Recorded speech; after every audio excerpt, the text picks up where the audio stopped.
Hi. You look so handsome today. Oh, thank you. I just showered. Well, I feel like you're also, like, we're dressed for two different occasions right now. Well, I just got dressed because it's a rainy day, and I am dressed professionally, and you are Wearing like a... I haven't seen that shirt. It is usually my preferred tank for bar because I feel like it makes me look like I have muscular shoulders. You have very beautiful shoulders. Thank you. Oh, that's very kind. I wish I had your neck muscles. I think I have a hump. I think I'm developing a hump. I'll turn to the side. Does it look like I have a hump? Yes. No, sorry, I didn't look. No, I'm sorry. I'm sorry. No. Turn more to the side. Hey, this is Amrita and Andrew. We're writers on a podcast journey to find our way through freelance life. If you're thinking about taking the leap off the beaten path in any part of your life, our inexpert advice is don't think twice. Here we are. It's March. We're still in New Orleans. We just can't quit it. Can't quit the Crescent City. Ooh, some lightning. Some lightning, too. Let's talk about our volunteering with the vaccine sites. I think that's a good spot to start. Absolutely. It's like actually something to talk about. Yeah.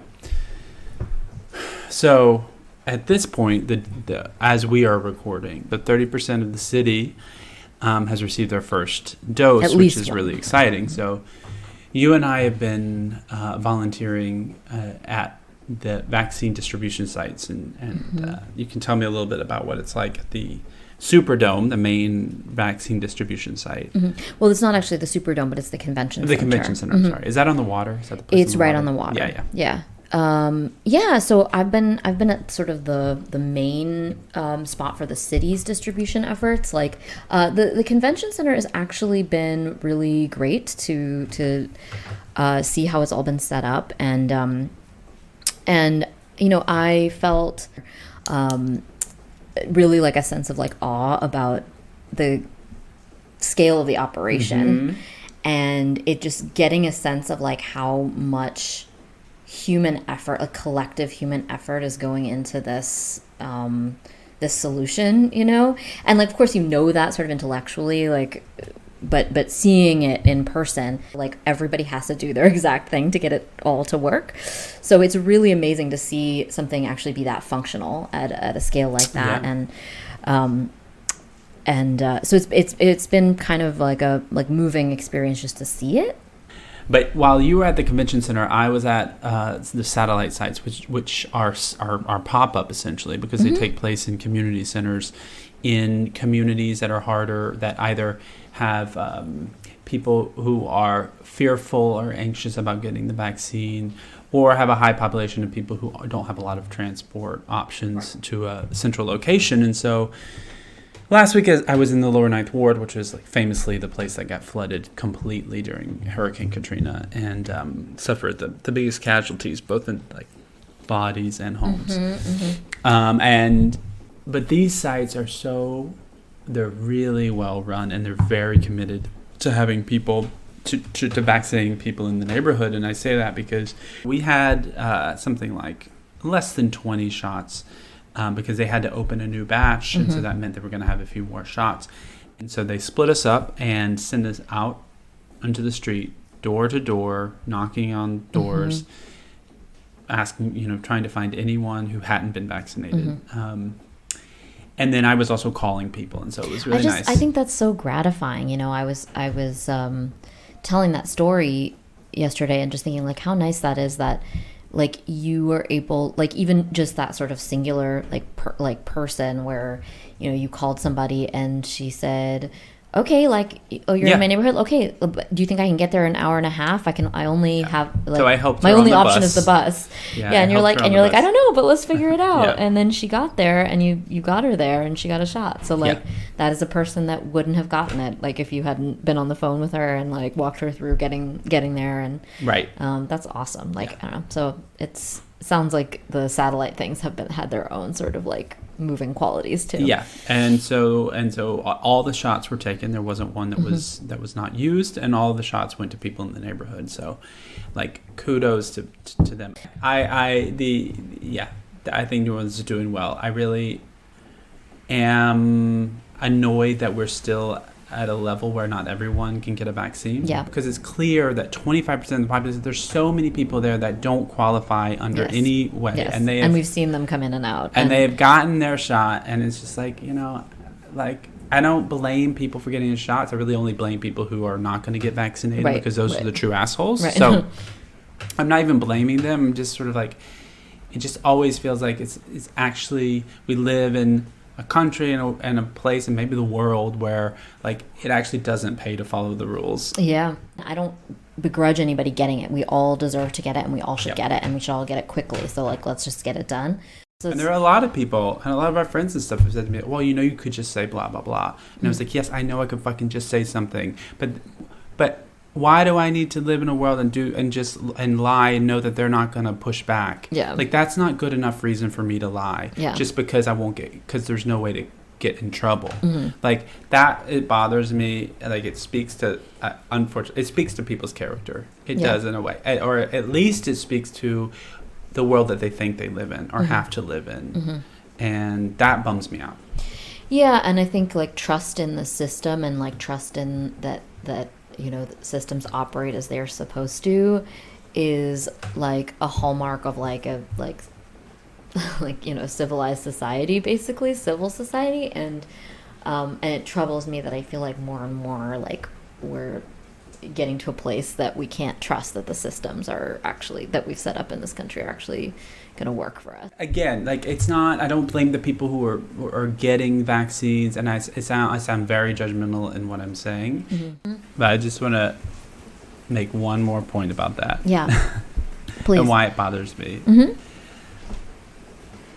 When you recognize the rules and recognize there are ways to work around it without consequence, that is access and privilege.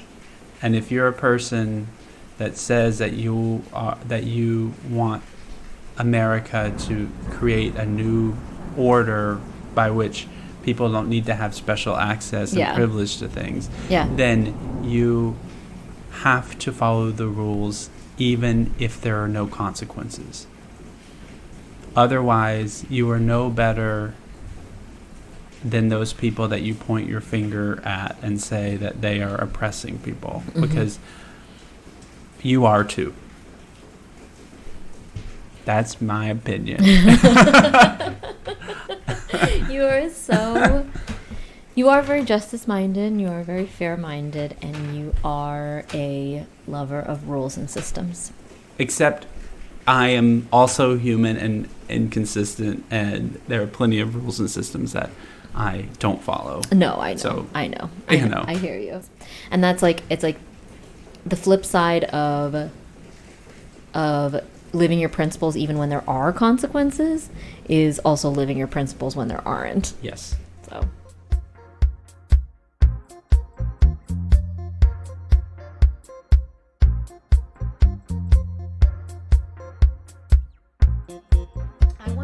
I wanted to ask you a little bit. You don't have to have thoughts about this, but we've just started doing some like DIY filmmaking. Yes. To get some of our writing onto film, and just totally new project. So for me, it's felt really humbling because it is something I don't know that much about, like the visual language and sort of the technicalities and everything. Mm-hmm. So that's been one takeaway. It's just kind of like the humbling aspect of trying something new and figuring out something new. But I'm wondering if you have any feelings about like how it felt to have our first like shoot day, or like putting ourselves on film, or just it's just sort of like embarking on like sort of the self-production. Yeah. Well, over the past few years, I feel like we've had enough, and I've had enough examples of times where we start a project, and I'm sure most people feel this, but you start a project, you have a lot of enthusiasm, you're halfway through, and you're convinced that everything that you've ever thought, written, produced, said is trash. And like there's no reason to continue. Yes. And that you should burn it all. Yeah.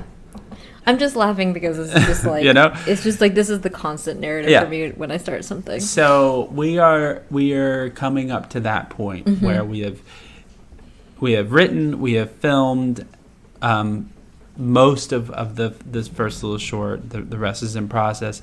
We're starting to think about editing, and I feel like it's all for naught. It's just like all trash, and there's nothing to do with it.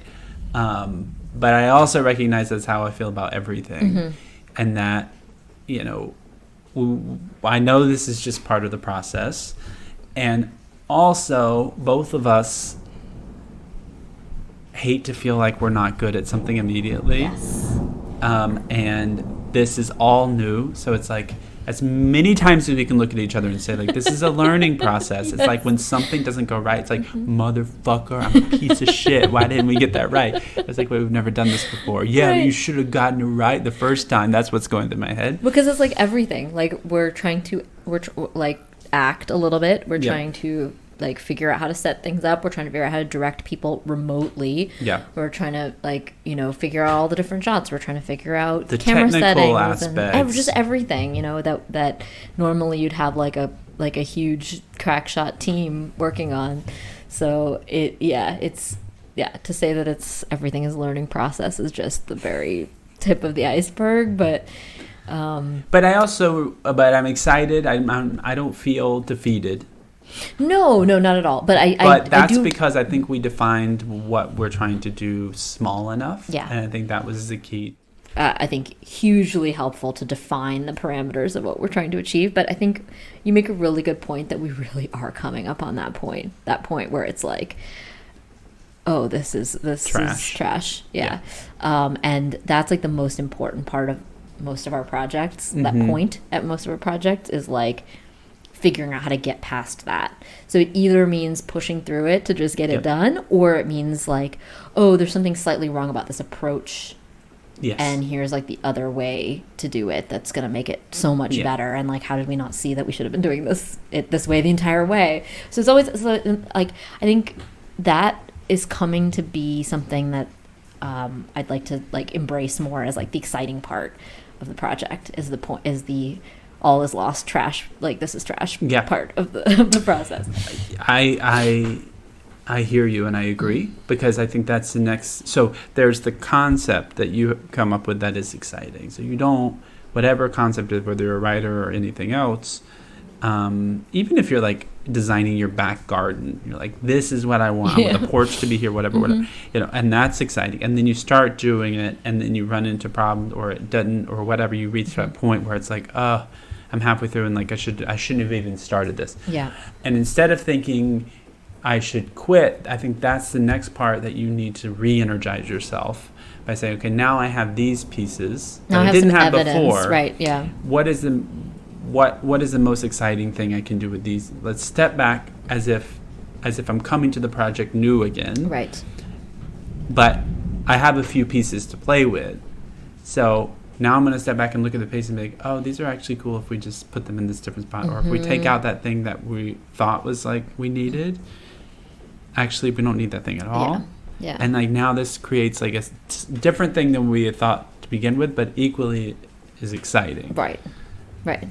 And so you might end up with something that has some things in common with your original concept, and like at its core, it's kind of the same. Yeah, I think that's it. It's just at the core, like you're really trying to get this one thing, and it will look different or feel different than you thought it would. But we've gotten very comfortable when it comes to writing, in terms of writing things and just like trashing. Oh yeah, pieces. That was a huge thing. Yeah, I think to me it almost feels foreign now how difficult that was at the beginning to just throw something out. Like that was really hard for me, really hard for me. And now it's just like I could write I could write like a whole first draft of a whole thing and then just be like, well, that 60 pages was useful for something, but it's not. And if there's anything that was really that great, it'll come back in my mind again when I'm in a similar situation. But it's just like that feels like that was like mind blowing to me at the time, and like now I'm like, oh yeah, totally. You're just gonna write stuff and you're not gonna use it. That's fine. So right now we're editing some like raw footage that we have, which is something we've never done. So I'm tempted to like look up how to approach editing, and then on the other hand, it's like I've seen movies, I've seen short films. Maybe we just like need to muddle through. Yes. Instead. Yeah. And trial and error a little bit. Well, and I think we got some really good advice. I thought from one of our new friends, who's an actual filmmaker, and she's an editor, cinematographer. She's a cinematographer primarily, but yeah. And we asked her, like, what do you think about when you edit? And she was saying it's like it's a feeling, and it's like, what kind of feeling do you want this to have, and what kind of feeling, like, and also exactly what you were saying. You might have a concept, but now you have film, you have visuals that you've shot, so you can't try to like force what you've got into the concept that you wanted. You have to go off what you have. Yeah. So maybe you went into it thinking that this is going to be like a rapid fire, a bunch of, fast cuts or whatever. But then what you're looking at, the footage that you have, the feeling that it gives you is that you need more space, or that you need more, more distance between those cuts. Like, you have to follow that feeling instead of what you want to be there. Yeah. Like, look at what you actually have, which is so much more of like an emotional kind of advice than I was expecting her to have about like how do you approach editing. Yeah. And I was like, oh, I love that. So it's like, this is just like, it's very like much more like following the feeling than. There's not like a formula. There's not something, there's not something truly basic and essential that we need to understand before we do it. Yeah. It's actually look at all your footage and think about what you're trying to say, combined with what you actually have that you can say and show, and then so yeah, I'm feeling like everything is lost, and that's fine. I love that. That's a great moral of the. Well, and I also feel like we're making this together for ourselves. We don't have people who have funded it. We don't have any other people who have any other ideas or needs to get from it. Yeah. So I'm excited. I'm intimidated, but I'm excited. Me too. All those things. and that's why I kind of feel like I'm also just wanting to get more projects started even before we finish this one. Because we had initially like a couple, like 3 or 4 films in mind, shorts in mind. And I'm just like, well, I don't feel like we need to get this one in the can before we just keep rolling, because I think each one is gonna be a learning process for like different reasons. Yeah. So it's like, oh, I want to learn all these things. Like, let's get school in session. Like, I'm ready to to get. I will say that acting is not something that I enjoy yet, at least, and it's hard. It's hard, yeah. It's really hard. Like, saluting all our actor friends, because that shit is hard. It's hard. It's really hard. It's strange. And then you watch yourself and you're like, wow, I'm terrible. Oh, God. Yeah. And, like, the bar that I'm setting for myself is not, like, Academy Award winner. It's not even, like, I'm fine to be a bad actor. But, like, I'm not even consistently bad in the same ways. I'm, like, shockingly inconsistently bad. Watching ourselves, like, trying to interact with each other is, like, it's like we don't interact with each other all the day. I mean, okay, so to be fair, we did a stupid thing, which was try to act without actually memorizing the script. So step 1 for acting is... So this is what we've learned so far, people. Learn your lines. Not all the lessons are big and profound. Some of them are really fucking obvious. At one point, you're like, are you listening? Can you, like... You said it very nicely, but you're like, so, like, I say something, and it's like you're listening and responding. I'm like, I know, but I don't know what my next line is. That's the goal, is that you hear me and then you respond. So we're gonna improve as actors. I don't think we're gonna get to like great heights, maybe, but we'll see. I'm hopeful. I don't know. We have until mid-May here. That's right. That's right. I'm gonna emerge a roller disco queen, and we're gonna both emerge as like credible actors. Yeah. And so for your enjoyment, at the end of this podcast, we will insert some monologues. Oh, maybe we will, actually. Maybe we will. We have some.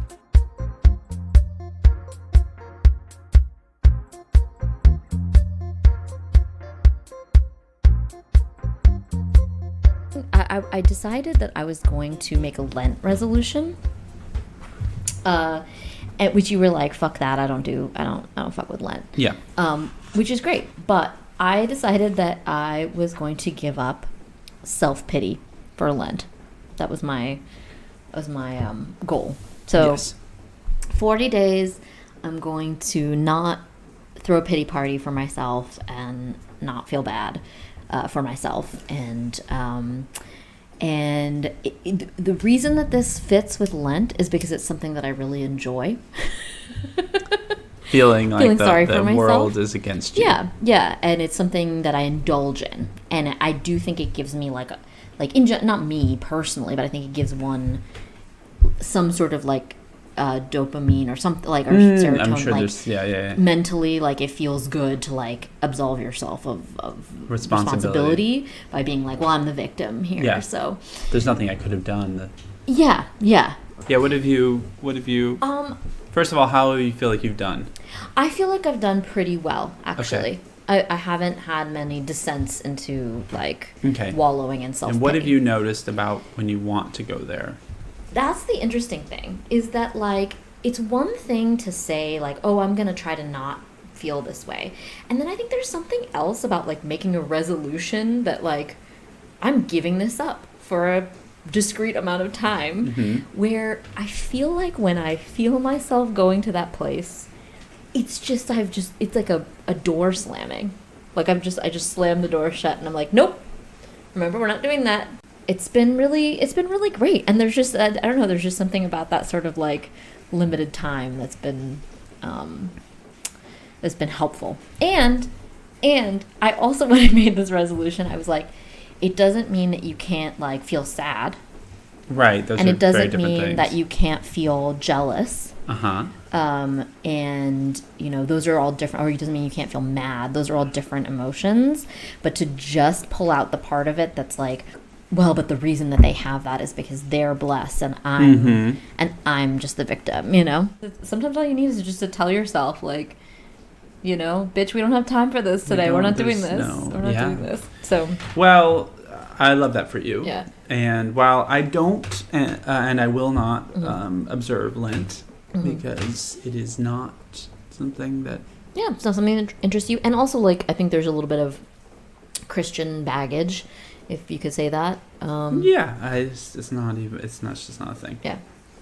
But something that I've been thinking about lately and really understanding that I'm safe. It sounds so basic, and it is, and that's the point. That there are so many instances where I might have a fight or flight instinct, or I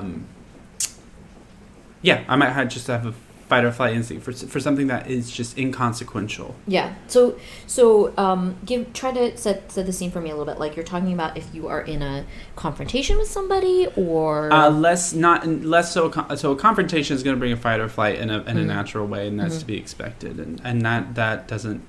I handle myself in a confrontation. It's actually things that aren't... You do it pretty coolly, actually. Yeah. Usually. I'll just feel... It's sort of it's an anxiety response a little bit. It's an anxiety response. It's an anxiety response. It's a fear for your safety. It's sort of a primal level, feeling of unsafety. It's a physical feeling of unsafety. It's sort of a offshoot or a vestige of a codependent living situation, family situation. And when you're in the codependent relationships, you're always hyper aware of what everyone feels, right. and trying to predict how everyone would react, and trying to control how everyone might react, so that you are safe. Yeah. So then when you leave that situation, you still have those responses. So then, things that just aren't dangerous at all. Set that off, because in your past, that very situation could have created somebody has negative feelings, and then you're made to feel bad that you made the wrong choice about where to stop and get coffee. Right. You know, like all these things. But so it starts there, yes. And then it spreads in terms of feeling whenever you're in any sort of situation that causes anxiety, like you feel unsafe. And so that can mean, often that means that people make themselves as small as possible. Because if you make yourself as small as possible, you're trying to mitigate, you're trying to just eliminate any circumstance where all eyes are on you or your decisions have any sort of impact. Yeah. So I've just been thinking about that a lot, like noticing when I have like a physical feeling, and just telling myself, like, just reminding myself that I'm safe in that moment, both physically safe and emotionally safe. I'm like safe in all ways. Yeah. And also, do you just kind of like say myself, that to I'm telling myself, like, oh, I'm safe right now, and then realizing that it's like I'm in a safe place, and it's safe to be like. It's safe to be like, it's safe to be smart, or it's safe to be like talented at something. I see. It's safe to be exceptional in some way. It's safe to be exceptional at something. It's safe to be really bad at something. That's such a interesting part of that. Like I never really considered that like sometimes, you know, the idea of like a fear of like a fear of success, or fear of like doing something, you know, getting the thing that you want, may come from a feeling of like fear of exceptionalism, because like you're making yourself stand out, and that's a potentially unsafe. Feels just as dangerous. Yeah. I hadn't thought of that. Yeah. So it's a good thing. It's a good thing to remind yourself of. Yeah. So I've been thinking about it a lot, even when I'm like going to do something that's good, that's positive, that might still elicit that response. Be like, oh no, I'm safe to. Well, it's funny how like the body too can be your first indicator of like, you know, these things, and this is not exactly the same thing, but you know, I've been as I've told you a little bit, I've been reading this book that like I can't stop thinking about. It's like a self-help book written by a woman who is a professional dominatrix, and also a Taoist nun, like Buddhism expert. The book is about dominance and submission, and sort of translating those concepts out of like the dominatrix world into kind of real life settings, and so like basically the concept is dominance, as she defines it, is the direction of energy outwards, and submission is the concept of direction of energy inwards, which is like basically where the Buddhism aspect comes in. A lot of religion, a lot of like prayer, meditation, contemplation, all that sort of thing is part of that idea of directing energy inwards. And then the dominance aspect is directing, having all your attention on somebody else. So the issues with communication and things like that tend to arise, in her view, when there is an incongruence between your desire and your action. So like if you are acting in a way that is like, you know, dominant, quote unquote, but then you're actually thinking about yourself, then that's incongruent. Conversely, if you are trying to like assume the sort of submissive role, quote unquote, but you are focusing on what the other person wants, you're doing it wrong. You're your job is to completely focused on the thing that you want, and then being ready to what we were saying before, being ready to get it, and what it might feel like to actually get the thing that you want. So it sort of has a lot of like far-ranging implications on like a lot of different things. And what's the name of the book? It's called Unbound. It's called like Unbound, A Woman's Guide to Power, or something like that. Like it really is like a self-help book. Yeah. But I just am finding it totally mind-blowing. All these like sort of revelations. Like it just has really changed the way that I think about communicating just with people, like with you, even like with anybody. Sort of, because like every conversation is like kind of a power exchange, and it's not about like trying to game game every conversation into like manipulating it to get what you want or to always be dominant or whatever. I think her point is that it's really important to enter that sort of more submissive mindset, internal mindset, in order to like know what you want. But I think that idea of congruence is something that comes up a lot for me, because sometimes like even when when we're trying to figure out like small decisions, where are we going to stop for coffee, like as you were saying, it's like, how do you approach somebody? How do you ask for something? And here's an example of something that I would love your help with. Is something that I've noticed that I do to you is that sometimes I'll be like, can I ask you a question? Can I ask you something? Can I tell you something? Which she points out as an example in her book of something that is like, she feels like that's a really annoying thing to do to somebody, because what you're doing is you're not really asking for anything in that question. Yeah. You're like asking them you're like apologizing for existing. Right. And so then that you're making it that person's job to like validate your existence before they even can. So then once you get to the question, then you like, can I ask you a question? Blah blah blah blah blah, and then you ask them the question. Then you're removing the satisfaction of that person being able to give you the thing that you want. Like, it's not satisfying to like say yes to that thing anymore. Yeah. But you're also making them feel bad if they say no to it. So there's a no-win situation for the person that you're asking the thing of, or asking the favor of. Yeah. So I've been making a very concerted effort over the past couple weeks to stop pre-asking before I ask for something. I'll just ask you. Yeah. And I feel like it's so much more satisfying to receive an answer, but I hope also more satisfying to like give an answer to that question. And I didn't realize how much I did that, where I'll be like, can I ask you something? Well, I hate to break it to you, but you did it to me an hour ago. Oh, did I really? Yeah. Oh, well, anyway, it's not a switch on and off, but it's a work in progress.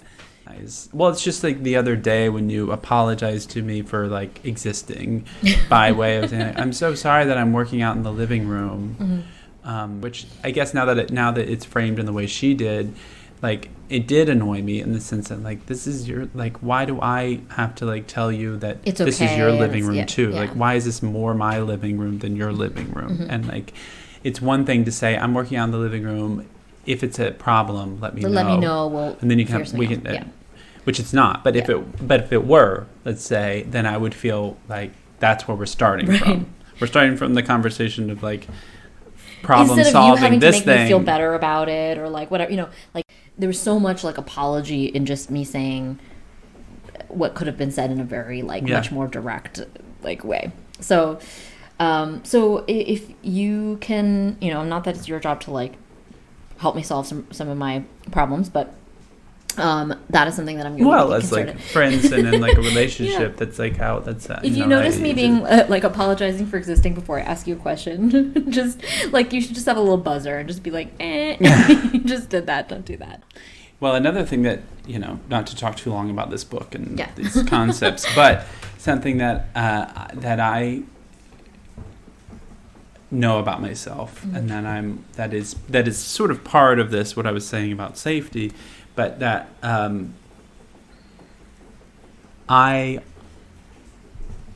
there are often times where the words that I say and the language of my body don't match. Oh yes, I was saying this to you. Yeah. And so it's confusing.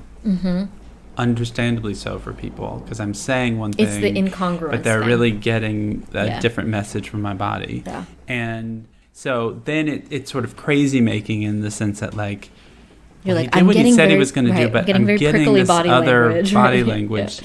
But how do I say, but he did do what he said he was going to do, but I still feel like there's something, and he says there's nothing, like, so that's something that's also sort of in the book about sort of matching aligning your what you're actually saying with with how your body is like what your body is saying to somebody is sometimes equally important or more important. Yeah.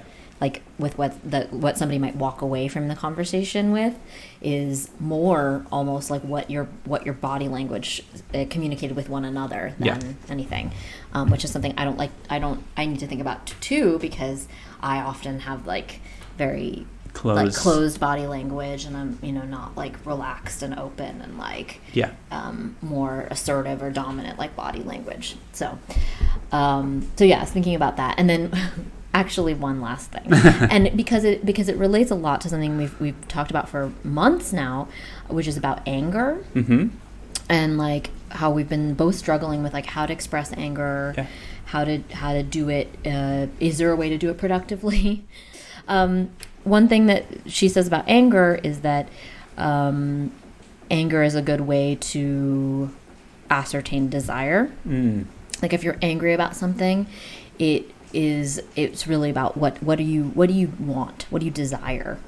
And by that, I guess I could you could say like if you're angry about if you're angry about the state of the world, like vaccine access or whatever, your desire is for justice.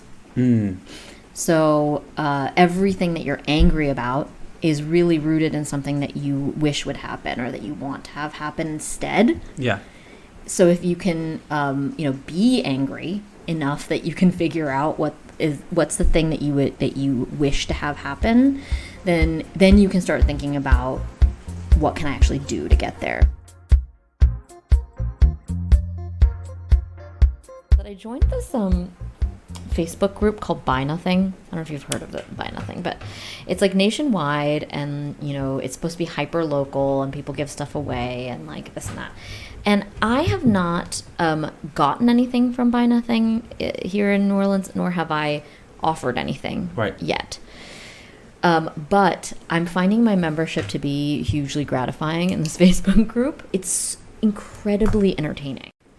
Because they're so weird and so funny. And I showed you a couple of them. Like there was like one where it was like somebody posted like a picture. It was a picture too. Like I don't know why you would need a picture, visual, of a stack of styrofoam, like a stack of broken styrofoam. And it was like, I don't know if I've been in this group for too long, but like, would anybody want this?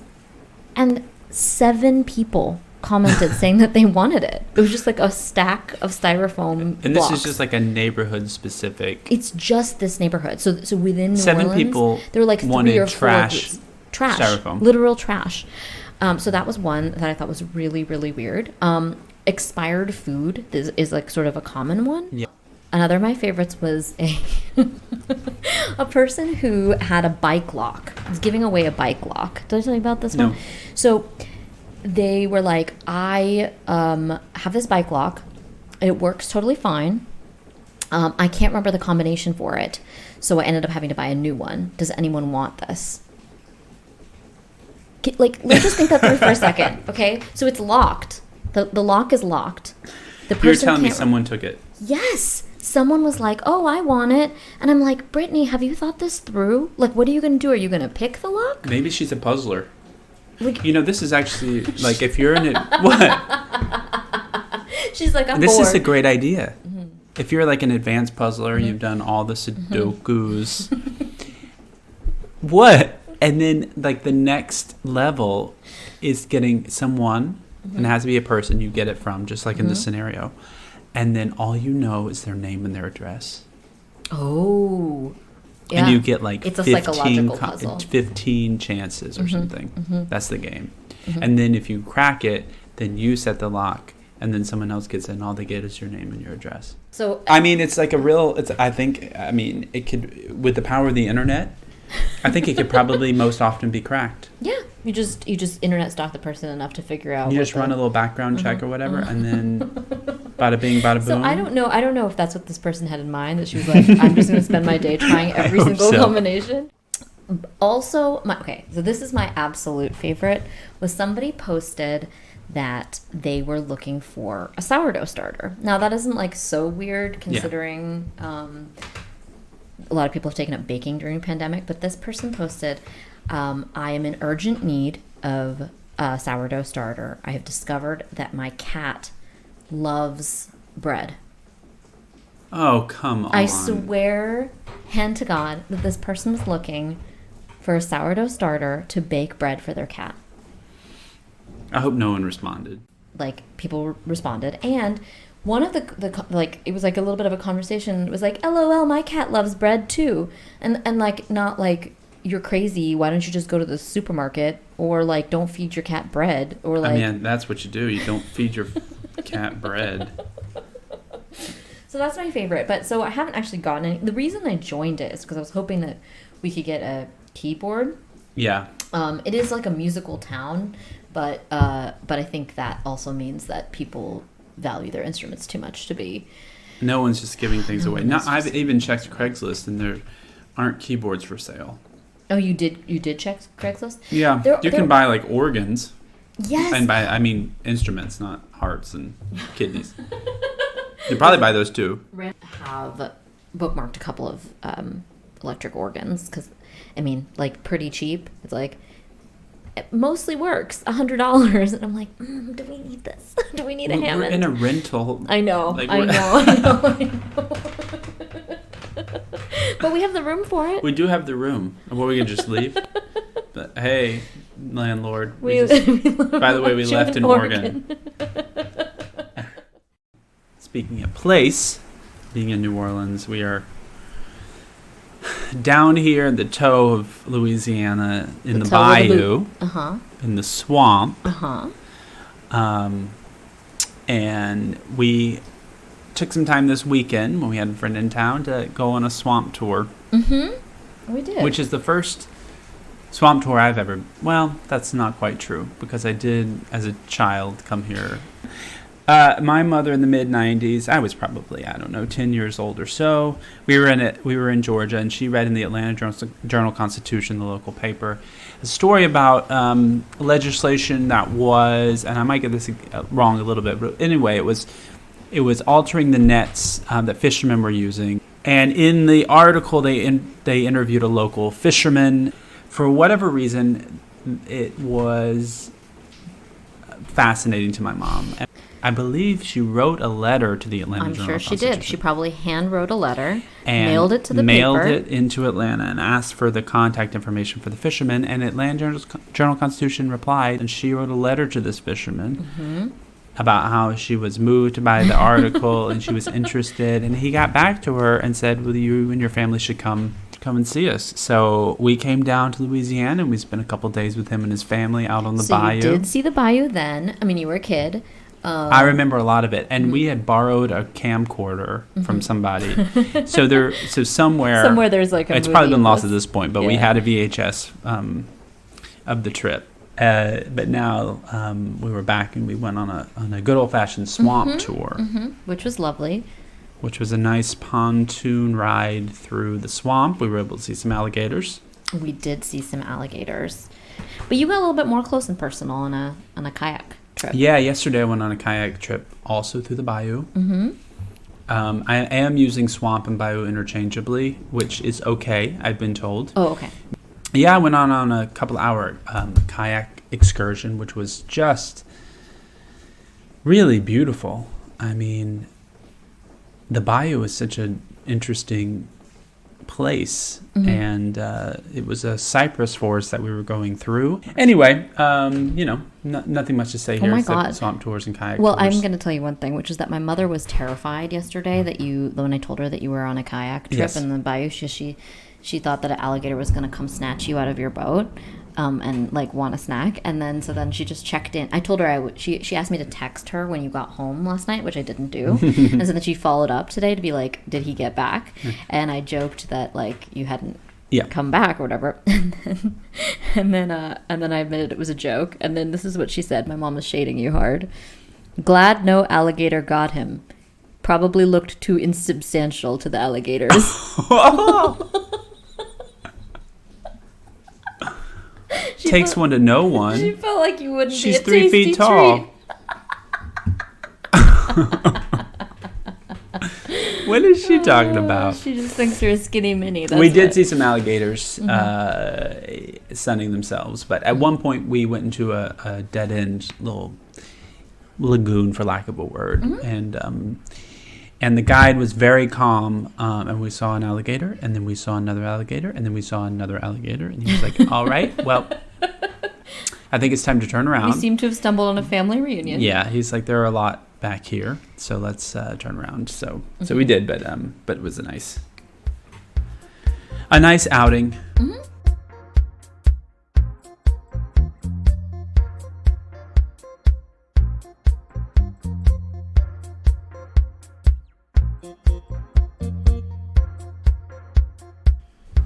I love New Orleans, but like the it's like, you know, there has to be a catch. Yes. And the catch for me is that the roaches here are plentiful. And yeah, they're just abundant and in the house a lot. And we're in a like kind of old drafty house that has lots of holes in it. Yeah. I mean, there's basically, it's porous to the outdoors. There's huge holes everywhere. So we have had a steady stream of, even like you just gazing off into the middle distance right now is making me nervous. A steady stream of like monster roach. And the thing about those roaches, which the big guys, is that they just don't give a fuck about you. Like, you know, like, yeah, they don't. Like other bugs, it's like, oh, they're more They'll scared scurry away. Yeah, they're more scared of you than you are of them, or whatever. These bugs do not give a fuck. Like, they will be on you. Yeah. They will. One was crawling on my hand. Like, oh god. They don't care if it's light, you know, if you turn on the light or they turn on the dark. They don't care. They're just chilling. They don't give a fuck. They will be on you. They'll be near you. They're not scared of you. They just do not care. Yeah. And that is a type of chaos that like really freaks me out, and I think they're disgusting. And I just have a mortal phobia. Is really the summary. Yeah. Like, first of all, I would like to publicly thank you for your heroism. You've killed all of them. Most of them. Yeah. And all you asked of me was a bug that you killed. Yes. If I would pick it up and put it in the trash. Yes. And what ensued? Just describe the scene a little bit. You know, it was probably 5 total minutes of just you with a bug that had been dead for hours. Like, not even the post-mortem bug twitch. That had died away hours ago. This thing was dead. It was dead. Okay? It was dead. And it was in a fully visible spot on the floor. It wasn't having to crawl behind a couch or anything. And you had a wad of just environmentally irresponsible wad of paper towels that then you wanted to use a plastic bag. You wouldn't let me do that, though. No. I mean, at some point... Like how you pick up dog poop, you know, with like a plastic bag. Because you were terrified of feeling the carcass. Yes. Okay. And she, for 5 minutes, was like begging not to do it, like getting up closer, and then backing away. Crying. So I pulled out my camera. So I do have a 3.5 minute video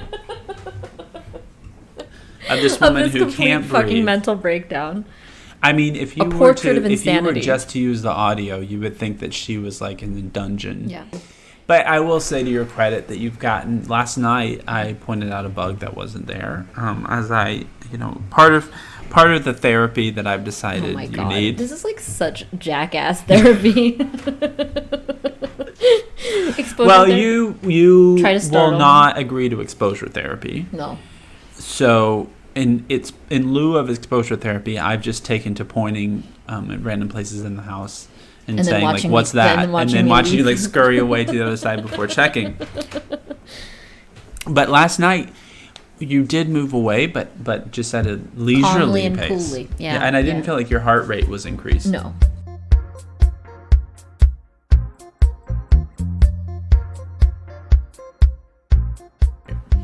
Are you going to read us our horoscope? So it's just a last little bump here. So we had our friend Jed. Hey, Jed. Hi. If you're listening.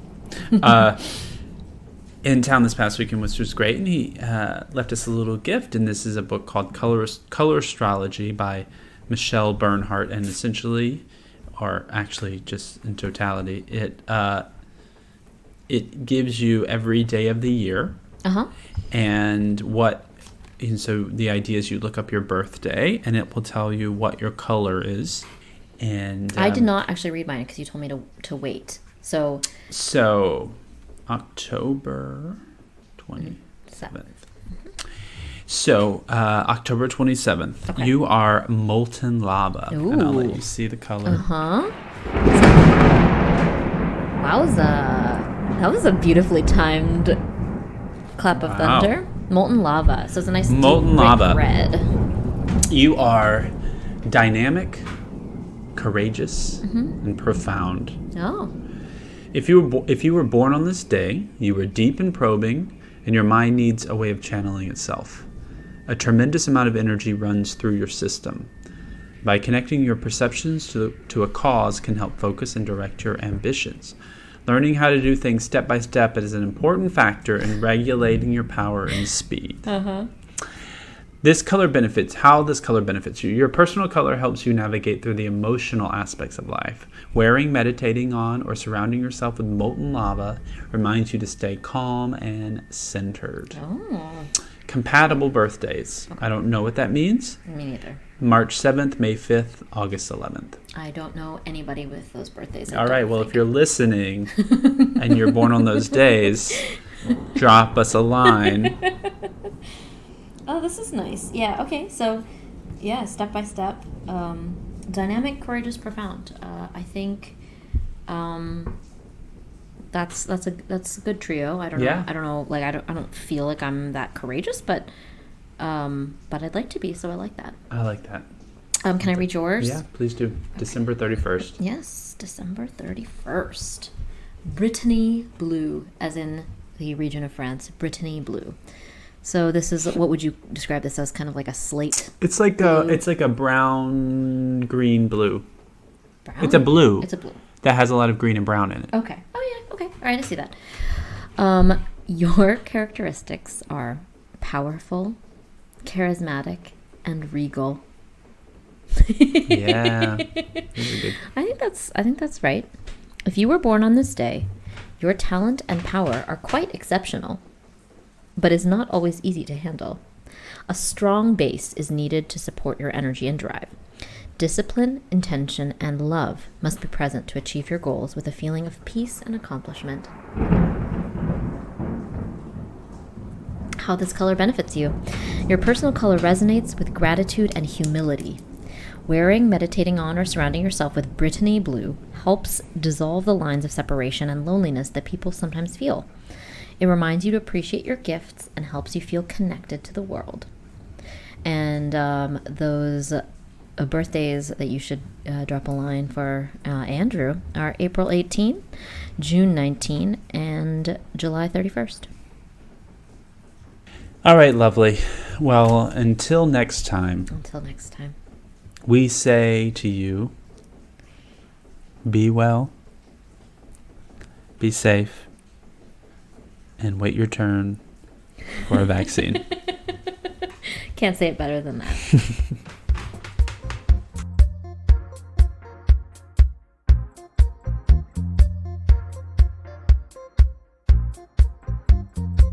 That's how the English do it. Yeah. They don't breathe for a long time, so they get that thing. For in that sleep of death that dreams may come when we've shuffled off this mortal coil. You know? I see what you're going for there, yeah. Yeah.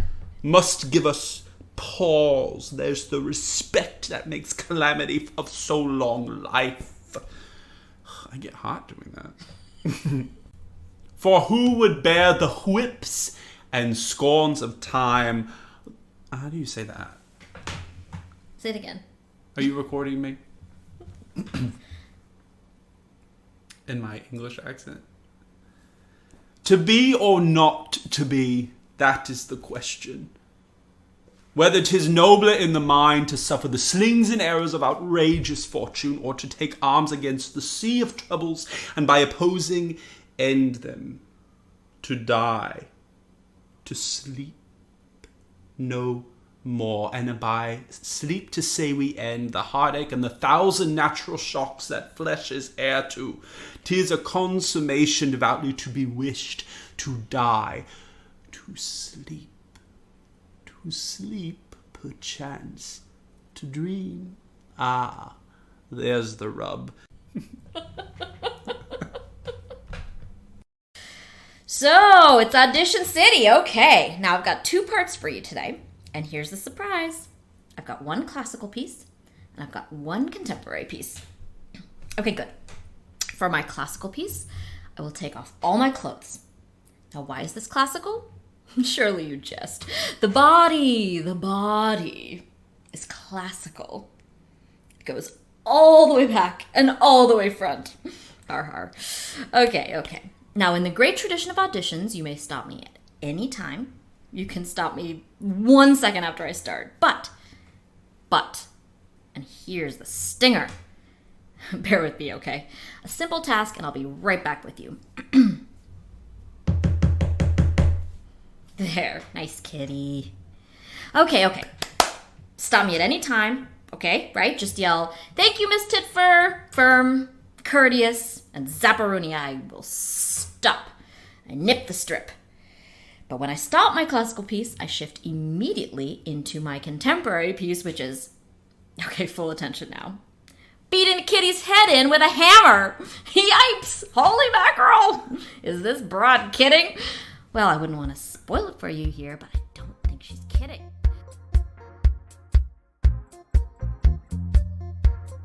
I can't.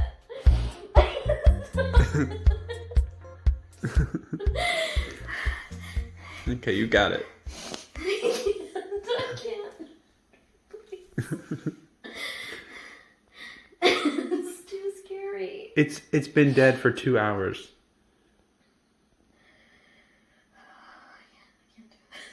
I can't. Stop.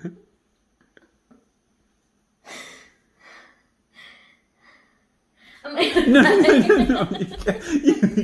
I can't do this. I can't do it. I can't. Yeah, you got it. That's good. I'm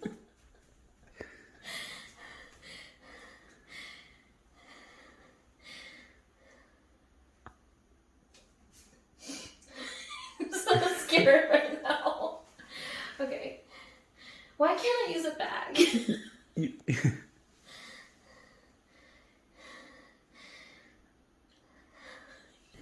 5, 4, 3, 2, 1, go. You got it. You got it. Once you start moving, don't stop until you get to the trash can. Okay? Ready? Go. You got it. Yeah. Oh my God. Look, you're doing it. Oh my God. Nothing.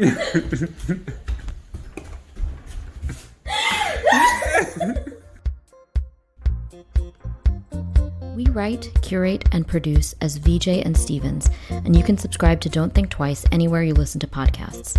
Normally, we'd be working on a whole slate of live events in New York City and across North America, but pandemic. We're currently writing and living nomadically, pitching our scripted works for television. You can learn more about us at vjandstevens.com. That's VIJAY and Stevens with a PH. We're at VJ and Stevens on Instagram, and our assistant Susan is still learning how to tweet at Memos from Susan.